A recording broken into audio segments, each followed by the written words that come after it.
გათვითნო როგორც იქცეოდა ოპოზიციაში. დღეს არის თავისი ხალხის ოპოზიცია. ჯინში და ჯიბში უდგას, ჯინში და ჯიბში უდგას. და ეს მე საბოლოო ჯამში დრაღდა სადღაც გაწდება. გამორიცხულია რომ ხალხის ოპოზიცია იყოს ხელისუფლება.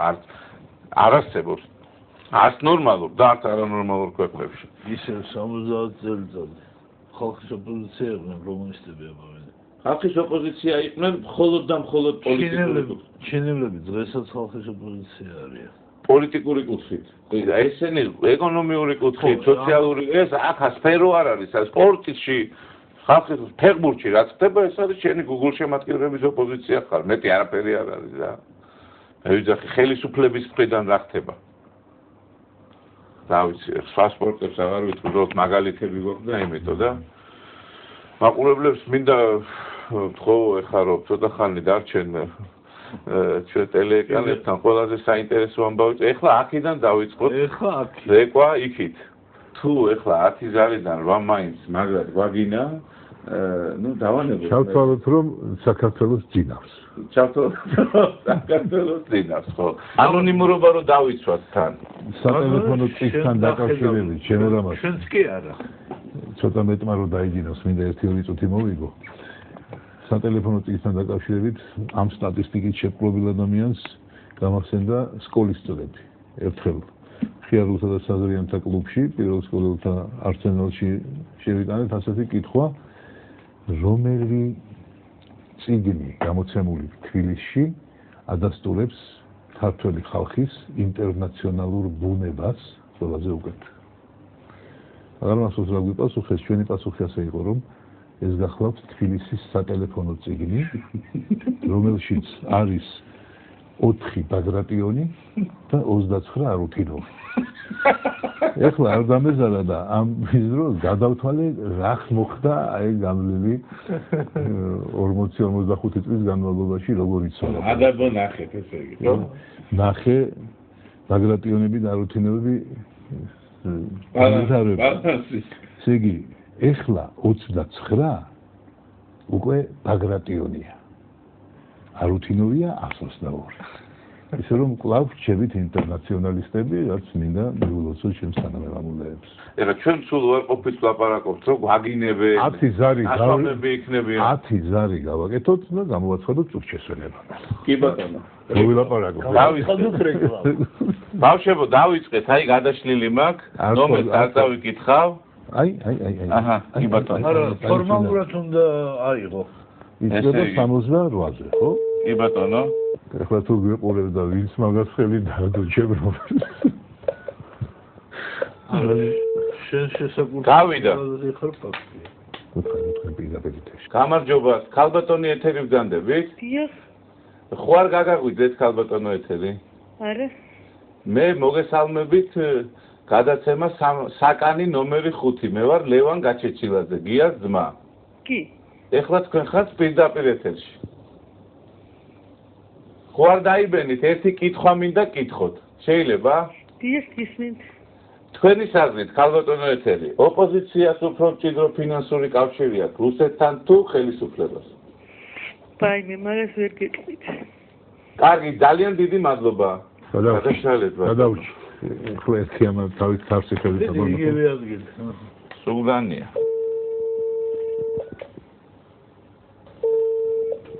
შედაქვია მქარს. ქალბატონო შედა. ახაც სუხალებს ვხდებით?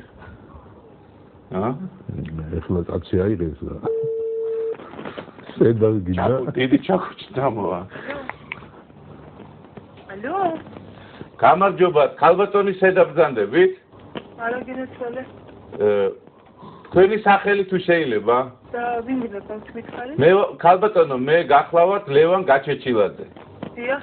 მე ახლა თქვენ პირდაპირ ეთერიდან გირეკავთ და სოციოლოგიური გამოკითხვა მაქვს პატარა და თუ ძალიან არ შეგაწუხებთ, ეს კითხვაზე მინდა რომ პასუხი გამცეთ. ეხლა ერთი წუთით გადავცემ კურნოს. თქვენი აზრით, ოპოზიციას უფრო აქვს ფინანსური კავშირი რუსეთთან თუ ხელისუფლებას?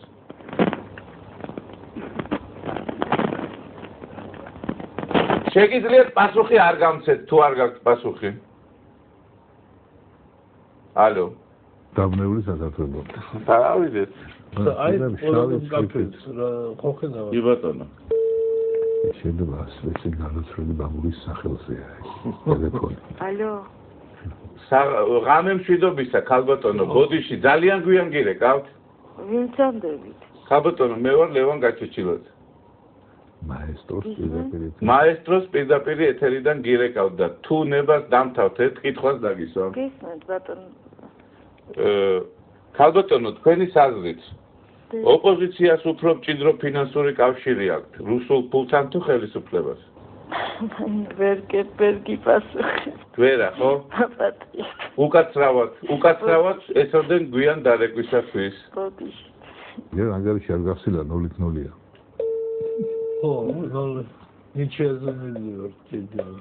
უკაცრავად ძალიან გვიან ხო არ გირეკავთ? არა. ბოდიში მე ვარ ლევან გაჩეჩილაძე, რომელიც ახლა მაესტროს პირდაპირ ეთერიდან გირეკავთ. დიახ. ერთი კითხვა მინდა რომ დაგისვათ, შეგიძლიათ რომ მომისმინოთ?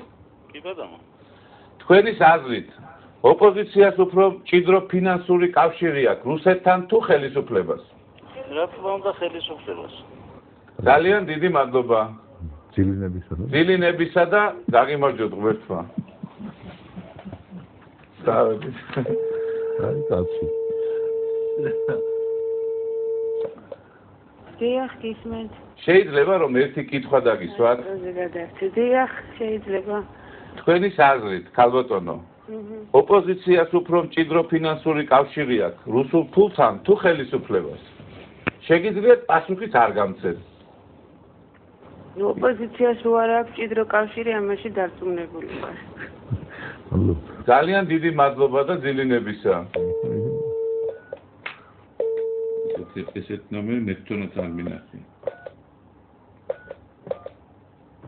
მიგინებოდ. მე ლევანი ვარ გაჩეჩილაძე, მაესტროს პირდაპირ ეთერიდან გირეკავთ. თუ ცოტ დროს ვეკავ, მითხარით და გავთიშავ.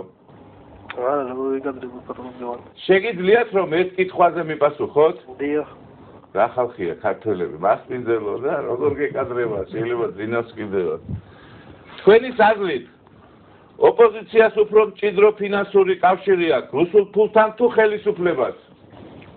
რათა ვიცი, მაგაზე პასუხს ვერ გაგცემ სამწუხაროდ. ძალიან დიდი მადლობა და ძილინებისა, ბოდიში გვიან დარეკვისათვის. აჰა, რა? მასპინძელო, რამე გამათენებინე, აი ამ ქვეყანაში ცხოვრობ ჩვენ. რა კუჩები გქონი? კაცო, მილიონს რეკავენ, დავუშვათ 100 ზარიდან 50 არის ხოლმე აქტიური. აი ხა, გადავშლი და ბოლოსას გავაკეთებ. თუ არ გვიპასუხა, ვამთავრებ ამით. თუ გვიპასუხა, გავაკეთებ. თუ შეშერებაა. უკაცრავად ღამე მშვიდობისად, სულ დროს ხო არ გირეკავთ? ალო? ვიმძანთებით. ქალბატონო, მე ვარ ლევან გაჩეჩილაძე, რომელიც გირეკავთ მაესტროს პირდაპირ ეთერიდან. თუ გირეკავთ სულ დროს, მაშინ ბოდიშის მოხდით დაგემშვიდობებით. ვეზოგინა. კი. თავჩამოიხრჩ. დამთავრდა. ესე არ ვართ მოლაპარაკებულები. კი. ესე იგი რეკლამა. ესე იგი რეკლამა.